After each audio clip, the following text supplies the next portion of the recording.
Alright, YouTube, so it came out today that apparently the CIA is training and arming rebels in Syria.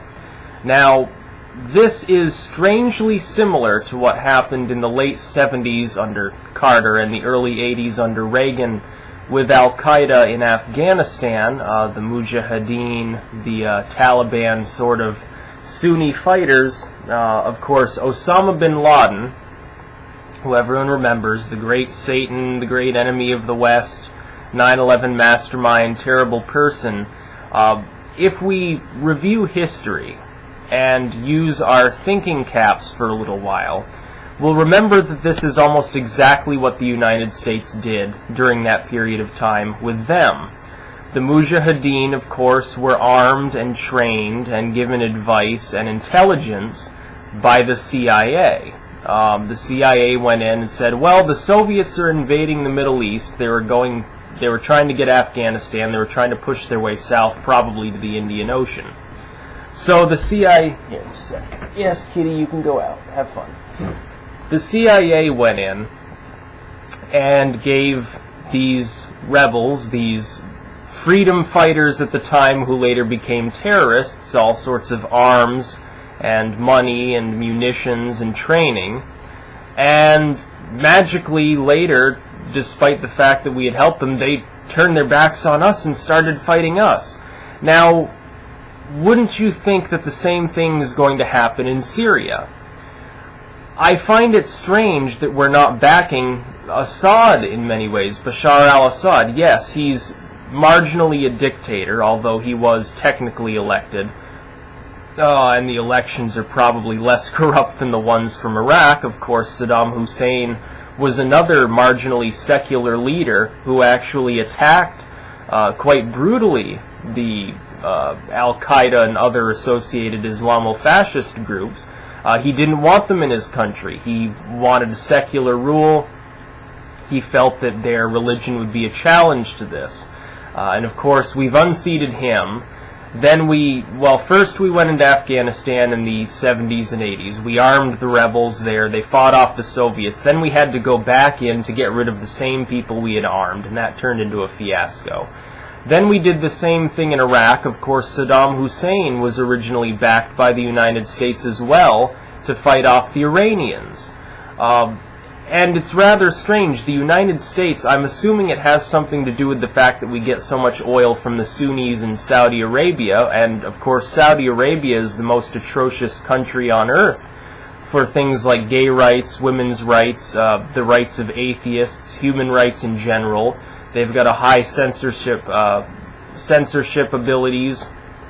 They censor everything going in and out of the country. You can get killed for dissing the royal family there. You can get killed there for desecrating a Quran or anything like that. Syria, if you look at pictures and video from Syria, is actually a marginally Western, relatively straightforwardly democratic country compared to places like Saudi Arabia or post-Taliban Afghanistan. When we went into Afghanistan the first time, Afghanistan was a shining example of a country that had actually somewhat modernized. They had a fairly good infrastructure.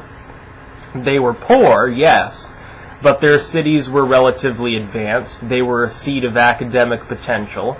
And when the Soviets attempted to move into Afghanistan to get a hold of their mineral wealth and have an outlet to go further south to the Indian Ocean, we went in, we stopped that, but we crushed Afghanistan in the process.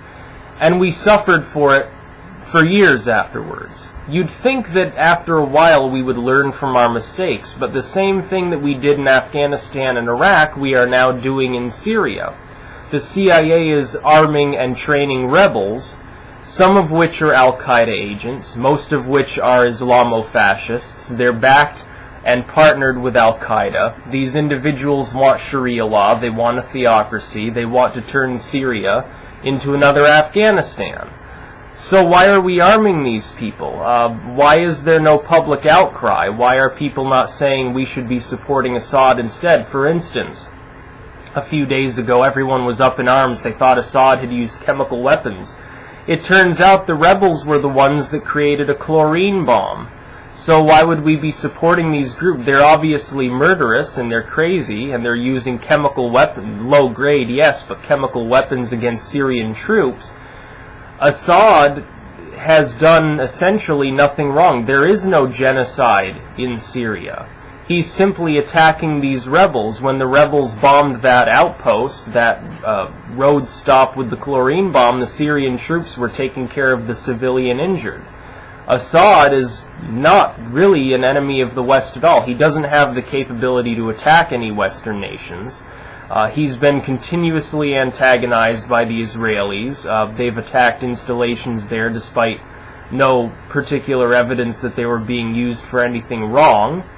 Assad has, he's got a British wife. He's not some hardcore Sharia law-loving Islamo-fascist. He's an Alawite. Now, what people don't understand, and here's something that people here in the United States especially need to understand, the media portrays Islam as one homogeneous group in the West. And that's simply not the case. There are dozens of different subgroupings within Islam. The jihadists, the ones that blow themselves up in schools and use human shields, are primarily Sunni Muslims. They're Salafi, they're extremely fanatic, they're the most evangelical sect. They honestly do believe that blowing themselves up for Allah will win them brownie points in the afterlife. You don't see this among the Alawites, which Assad, of course, he and most of the members of the ruling party there are Alawites. The Alawites are a Sufi sect.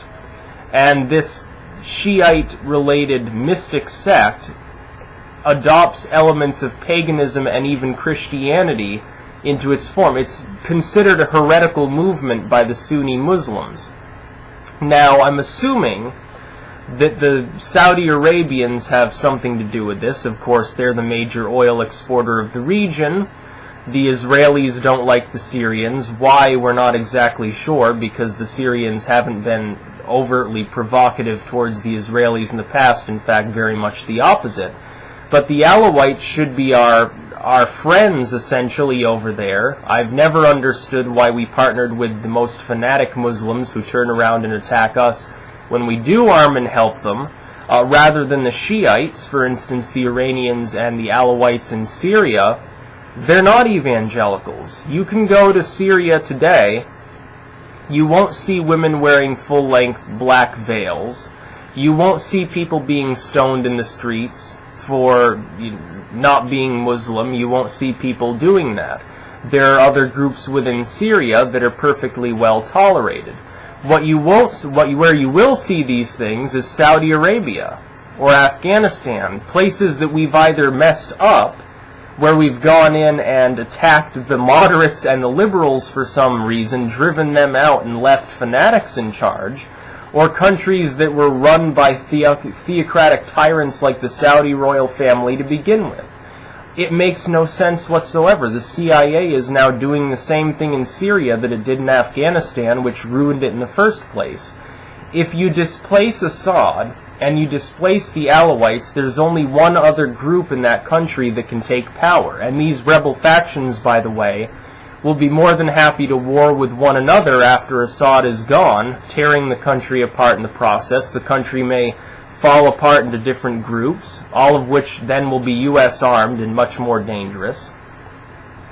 Or it will stay essentially as a theocratic Sharia state. Now, Syria has a marginal economy. It's not a first world country by any means, but it's not as poor as Afghanistan. It's not falling apart, except that the rebels are destroying all of the infrastructure now. The Syrian army is essentially defending itself against groups of thugs that wander the streets and are beating on innocent civilians. It makes I don't understand the fascination in the West, and every time I go onto a news comment section and see people talking about how bad Assad is, I point out to them, do you not understand that these rebels are primarily Al-Qaeda agents? Have you forgotten 9/11 already? Do you have that much of a death wish that you want to repeat the exact same failed policies in the 70s and 80s that caused Al-Qaeda to rise to power? It's almost like the Western government that the governments of the Western world, the EU, the United States, it's almost like they want Islamic terrorism to continuously rise. It makes absolutely no sense. We're going to waste our money and our time training these people when you know completely that they're going to turn around after the fact and attack us. What happens when Assad is gone? What happens to the chemical weapons? Are these rebels really going to tolerate us going in and confiscating them?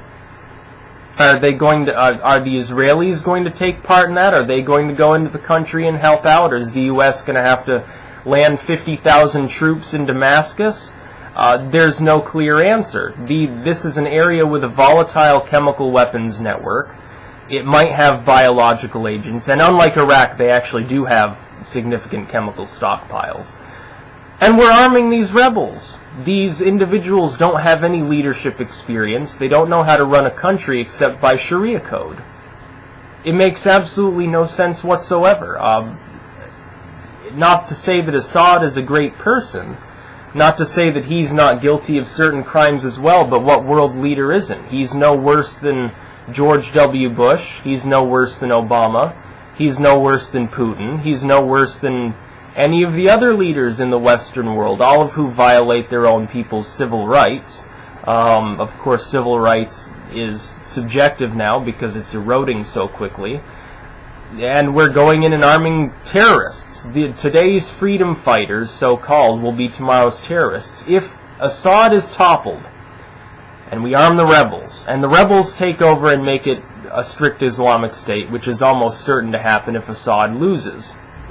And for that reason, I hope that the Russians have the balls to go in and help Assad. I hope that they land troops there and say, everyone else out, no CIA in the country, we're taking control, Syria is ours. I hope the Russians take Syria, because that will prevent the proliferation of terrorism in that region. This is a country that's right across. This isn't Afghanistan, which is a great further distance away from Europe. This is right on Europe's doorstep. It's right next to Israel. It's right next to Turkey, which in turn is basically the stopgap between the European world and the Islamic world. This is on the shores of the Mediterranean. This isn't in South Central Asia. This is a country of great strategic importance. If we topple Assad, for all of his faults, he's more capable of keeping that nation stable than these rebels are. These rebels will take over and they'll either carve the country up or they'll slaughter each other and civilians in the streets, and everyone will wonder, well, what happened? We thought they were on our side. We got rid of Assad and we gave them weapons. Why is there no stability? Well, we tried that in Afghanistan. We tried it in Iraq. It didn't work. This sort of police state United States, this sort of world police thing, doesn't work. We've tried it before. It's continuously failed. We haven't had a single success in the entire history of the United States trying to do this sort of thing. It makes no sense whatsoever. So for all of his faults, I support Assad over the rebels. The rebels are guilty of crimes just as Assad is. The rebels, of course, if they take over, will probably commit genocide against the Alawites, which I think, for some unknown reason, the West wants. They want the Shiites to die off, even though they're the more logical Muslims. It just makes no sense. It's a complete what-the-fuck scenario. It makes no sense whatsoever. So I hope Assad wipes the floor with the rebels and or the Russians get involved, or the Iranians. It wouldn't matter to me if the Iranians got into I would actually support Russia, Iran, and Syria over our own government in such a situation, just because the rebels they're Al-Qaeda affiliates. They're terrorists. Why is our own government arming members of a declared terrorist group whose one major stated purpose is Islam for the whole world, and let's kill everyone else off. Let's kill off the Christians and the Jews and the atheists and the gays and the disobedient children and so forth. It makes no sense whatsoever. If I were to send $100 to an Al-Qaeda agent, I'd be put in Gitmo. So why can the CIA go over there and arm the same exact people and give them weapons and supplies? Ask yourself if this makes any logical sense. It doesn't. Peace out.